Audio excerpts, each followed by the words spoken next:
Hi, everyone, and welcome to the Project Management Paradise podcast. I'm your host, Aaron Murphy, and today I'm joined by Josh Lee to discuss the topic of trends in the aerospace and defense industry.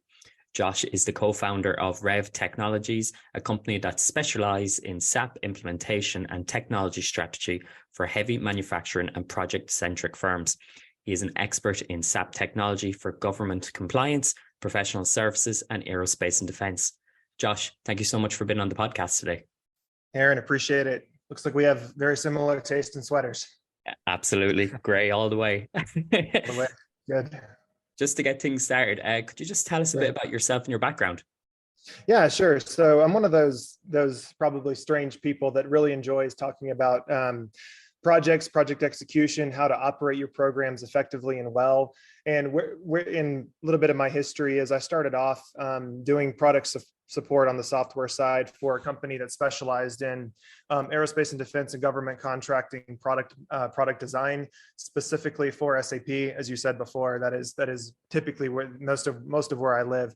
But really, in the last 5 to 10 years, my career has taken me still orbiting around the SAP world, but really as companies start to digitally transform their technology landscape more towards an integrated platform of multiple systems, which means that we then have to integrate multiple data sets together. And so my background being primarily in product support, and then transitioning into product development. I was a developer for a number of years, developed in the HTML, CSS, JavaScript space, transitioned into core SAP technologies, and then into integrated platforms and integrated platforms as a service and integrated data architecture. And then transitioned out of development into functional consulting. And as part of that functional consulting move, through a series of events, ended up co-founding, as you said, Revelation Technologies, or Rev Tech for short. And our model is primarily to work with a lot of the major systems integrators to deliver projects in areas where they don't have the specific expertise. We typically come in, we have that expertise, we have the knowledge, we have the backing to go in and actually create these digital threads and create these integrated solutions for the end customers. So we have a mix of clients, both with partners that we work on multiple end clients with, but then also within clients directly. That's fantastic. And you have a diverse background that all seems to kind of knit together nicely. And you've mentioned the aerospace and defense industry and having the programming background. What are the major trends affecting the aerospace and defense industry at the moment? Does it differ every once in a while, or is there 3 or 4 main components that seem to be always rising up above the rest? No, it's a great question. And I think the answer 5 years ago would have been different than what it is today. I think with the events of the last, especially 3 to 4 years, the COVID pandemic, the Ukraine invasion, other things like that, other external forces have really driven the aerospace and defense industry towards a different philosophy over the last 3 to 5 years than you had before that.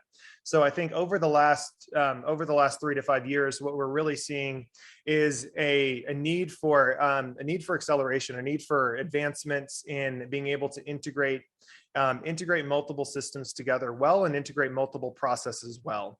And I think from a digital transformation perspective, this has taken on a brand new meaning and prioritization over the last few years. And what it really focuses on, in my mind, are 3 primary areas.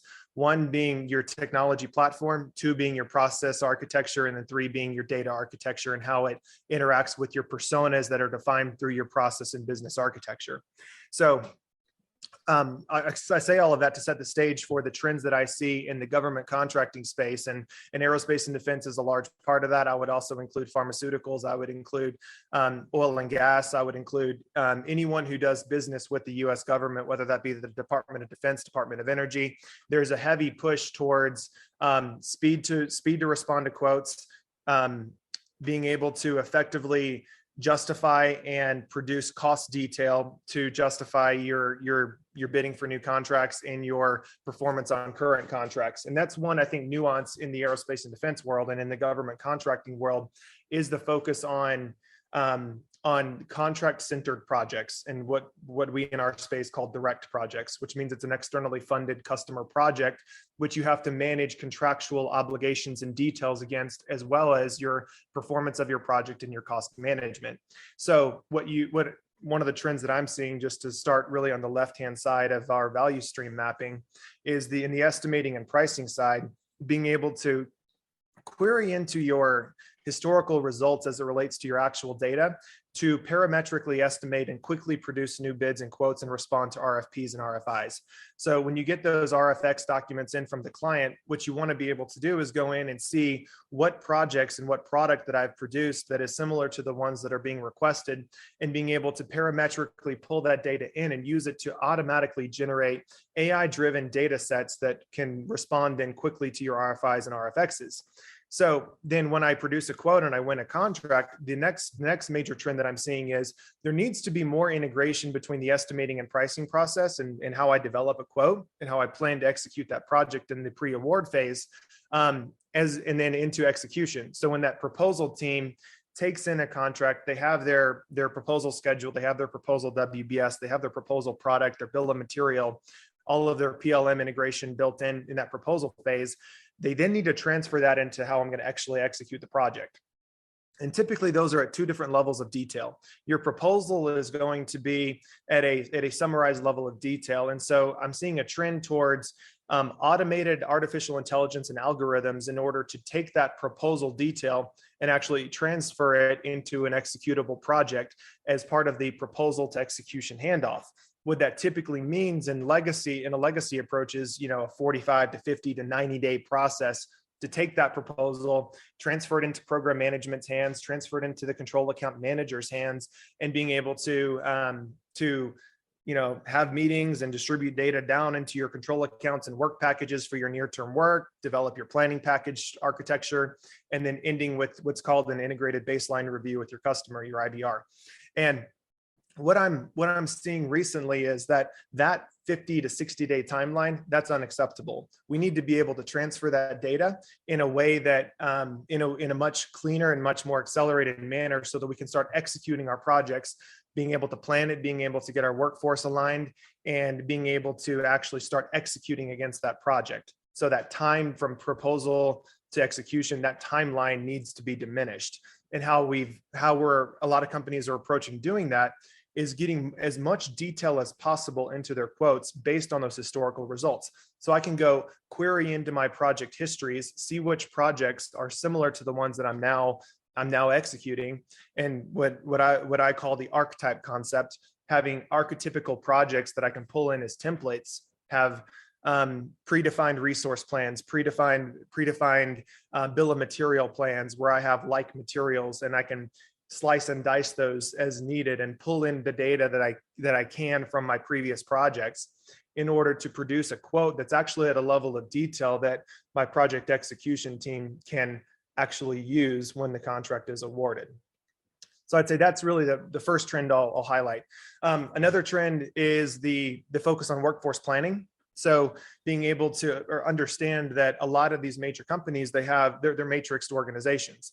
They have programs and product lines and projects that do business with the government, but then they also have indirect spend, which means internal or capital spend.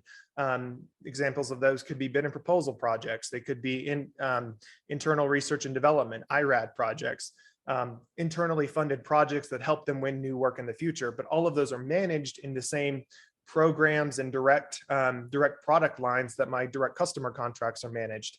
So really what we're seeing is you have this product line view, but then you have your organizational view. So when I look at organizations like my finance organization or my engineering organization or my manufacturing organization, they have defined capacities, and they have defined rosters and teams. And if I get product demand in, there's really a need to understand what demand is coming in and how does my supply match up with that demand. So do I need to go hire new staff? Do I need to reduce staff? Do I have, forward looking 5 years from now, am I projecting a ramp up in my contract deliverables? Am I projecting a ramp down in my contract deliverables? And giving the functional organizations the ability to capacity plan and staff appropriately to where the project demand is coming in, and getting that as quickly as possible so that you can make those risk staff up, staff down decisions. And in the non-labor area too, the same applies. If I need to go create a new facility or a new test lab or a new tool, knowing those projects are coming down the line, knowing how my capacity is currently, and knowing if I slot in these contracts or if I slot in these proposals that are currently in flight, understanding what that means to my capacity, not only for my resources, but also for my non-labor resources, my tools, my facilities. Do I need to go invest in producing new facilities? Do I need to go invest in creating new tools? So workforce planning and resource management and resource allocation, and being able to matrix in your project demand to how my resources are allocated. That's another trend.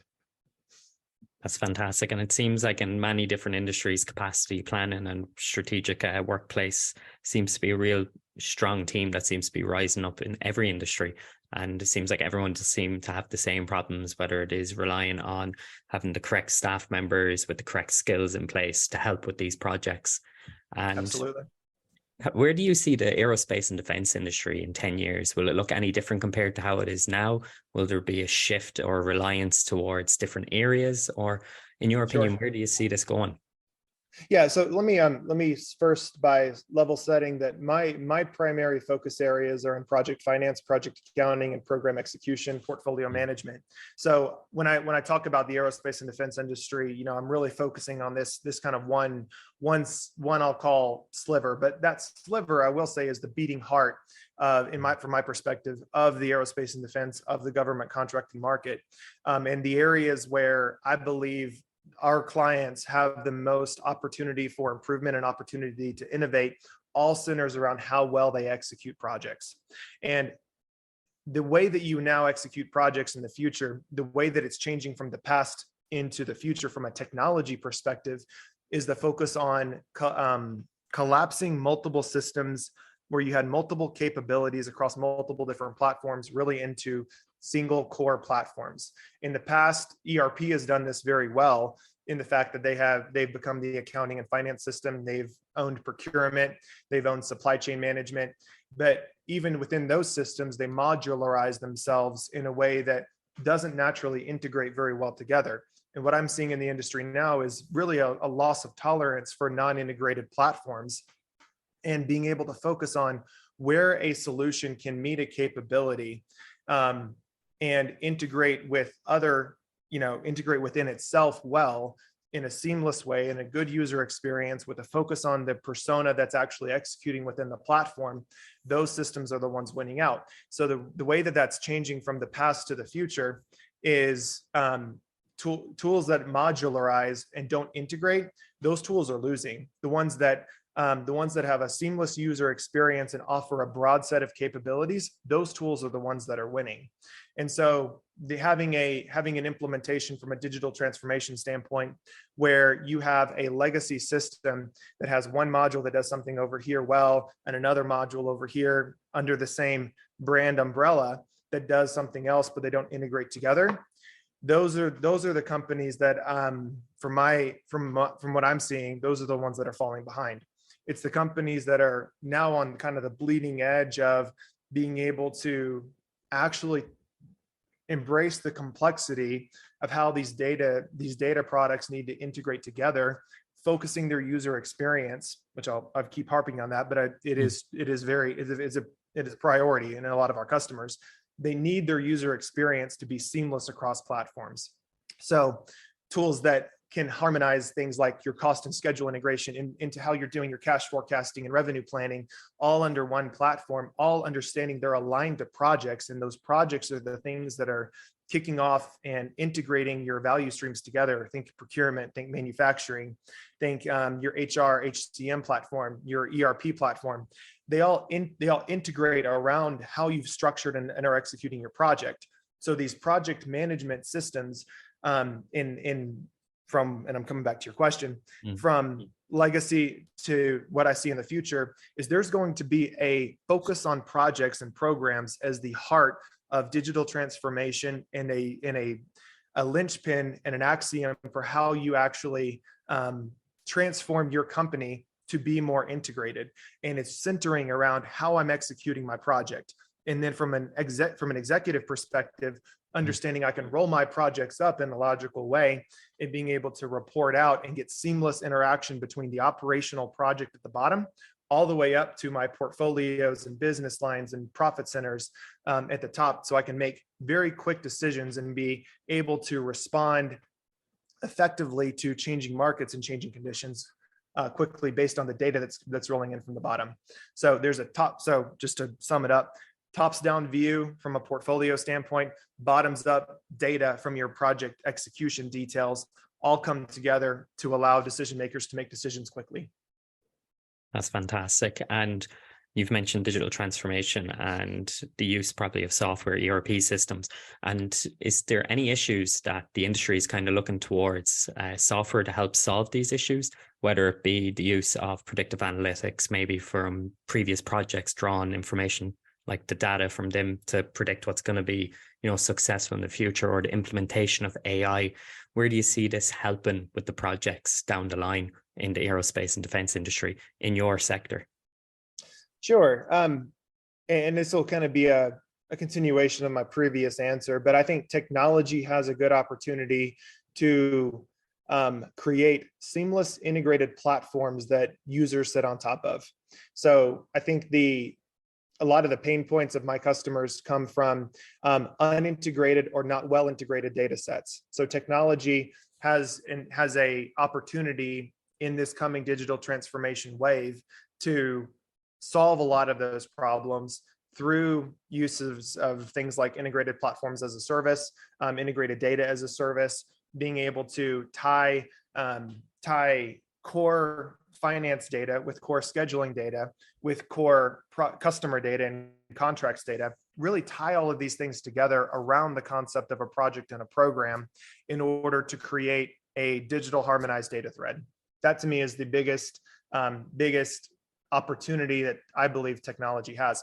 The other, and this is more of an ethereal concept, but I think the other opportunity that technology has is the ability to change to the new ways of working, the new working conditions, the new generation of workers, being able to understand the personas that you're aligning to, being able to understand the ways in which they now work, being able to put things that need to be done very front and center on their dashboards, being able to allow them to drill into the work that they need to go do quickly, being able to give them opportunities on other projects maybe they're not involved in, and being able to match a resources or a person's skills and qualifications with the work that they're able to go do.